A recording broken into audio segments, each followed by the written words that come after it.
karena adanya pandemi COVID-19, sehingga kita diharuskan untuk di rumah saja untuk memutuskan rantai penyebaran virus corona ini. Sehingga pembelajaran pun dilaksanakan secara daring atau dalam jaringan. Nah, sebelum itu, halo semua adik-adik kelas 10 ya 3 Blitar. Perkenalkan, nama saya Rosia, biasa dipanggil Rosi. Nah, di sini saya jurusan biologi dari IAIN Tulungagung. Pada kesempatan kali ini, saya akan mengajar bab tentang bakteri. Jadi, apa sih yang dimaksud dengan bakteri? Mari kita simak penjelasan berikut ini. Nah, oke, baiklah, mari kita mulai pelajaran mengenai pengenalan Kingdom Monera. Nah, apa sih yang dimaksud dengan Kingdom Monera? Jadi, Kingdom Monera itu berasal dari bahasa Yunani. Asal katanya adalah moneres yang berarti tunggal. Jadi, Kingdom Monera berarti sekelompok tingkat kerajaan makhluk hidup yang bersel tunggal atau uniseluler dan juga prokaryotik atau tidak memiliki membran inti sel. Nah, ciri khusus dari Kingdom Monera yang pertama, dia itu berukuran mikroskopik. Jadi dia bisa dilihat dengan menggunakan mikroskop. Ukurannya sekitar 0,7 sampai 4 mikron. Selanjutnya adalah tubuhnya tersusun atas satu sel saja, sehingga disebut uniseluler. Yang ketiga, bentuk selnya bervariasi, ada yang bulat, batang, dan juga spiral. Nah, selain itu, selnya ini dapat bersifat soliter atau hidup sendiri maupun berkoloni atau berkelompok. Selanjutnya adalah tipe selnya prokaryotik. Nah, sel prokaryotik adalah dia ini tidak memiliki membran inti sel. Selanjutnya, reproduksi secara seksual ataupun aseksual. Dan yang terakhir adalah dia bersifat kosmopolitan. Nah, yang dimaksud kosmopolitan adalah hidupnya dia itu tersebar luas hampir di semua tempat. Jadi di semua tempat di bumi ini itu bisa dihidupi oleh Kingdom Monera. Nah, klasifikasinya ada dua. Yang pertama arkebakteri dan juga eubakteri. Yang pertama adalah arkebakteri. Nah, ini berasal dari bahasa Yunani archaeo yang artinya kuno. Jadi arkebakteri disebut sebagai bakteri kuno. Mengapa demikian?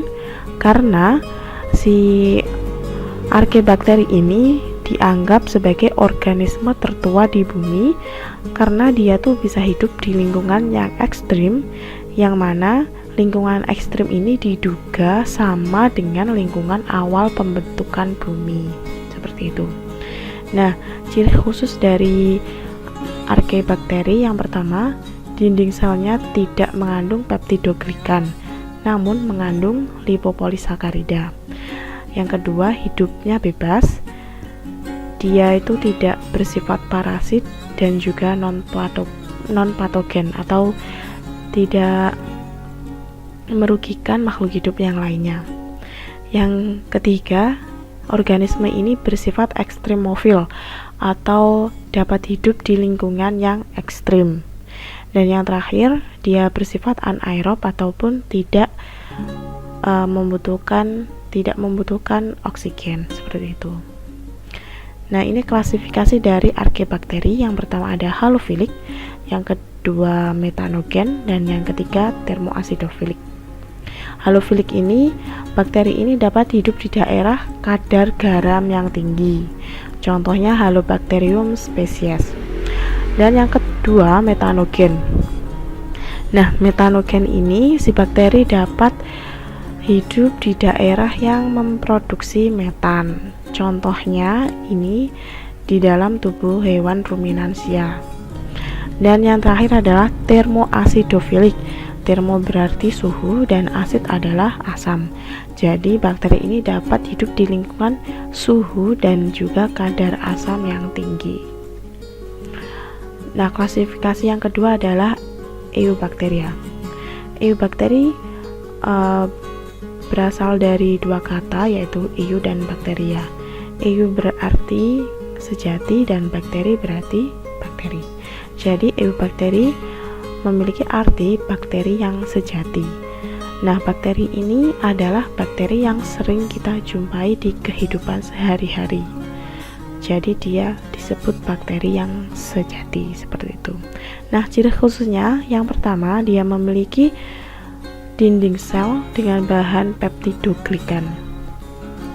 Dan yang kedua, jikalau dalam kondisi yang kurang menguntungkan, bakteri ini bisa membentuk endospora untuk melindungi dirinya.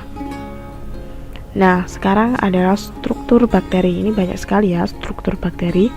Nah, kita mulai dari struktur yang paling luar, yaitu kapsul.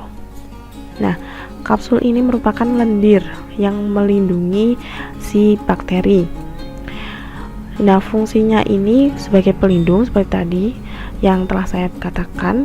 Kemudian dia tuh melindungi dari antibodi yang dihasilkan oleh sel inang. Sel inang itu sel yang bakteri tempati. Misalnya, bakteri yang tidak menguntungkan hidup di tubuh kita. Nah, tubuh kita akan merespon dengan cara membentuk antibodi untuk melawan si bakteri.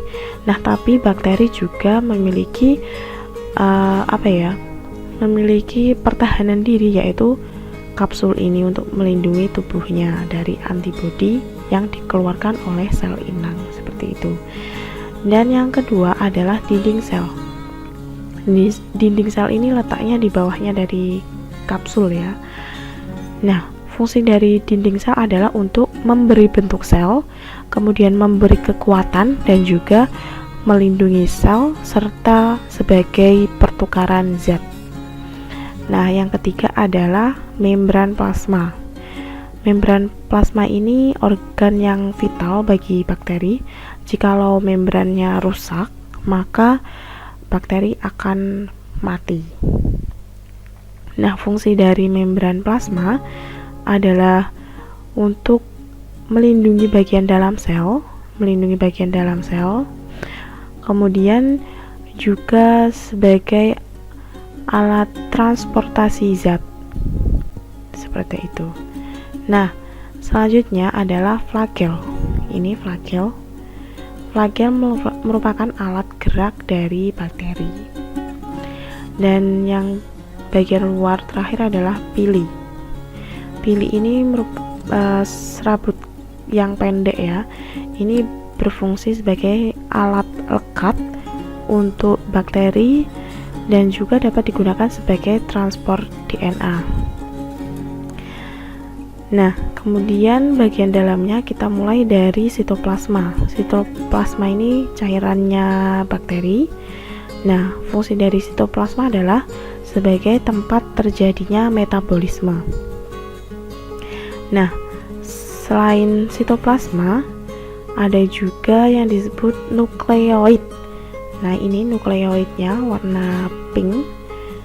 Nukleoid ini juga disebut sebagai nukleus semu. Kenapa kok semu? Karena dia tidak memiliki membran intinya. Membran nukleoid adalah inti dari bakteri.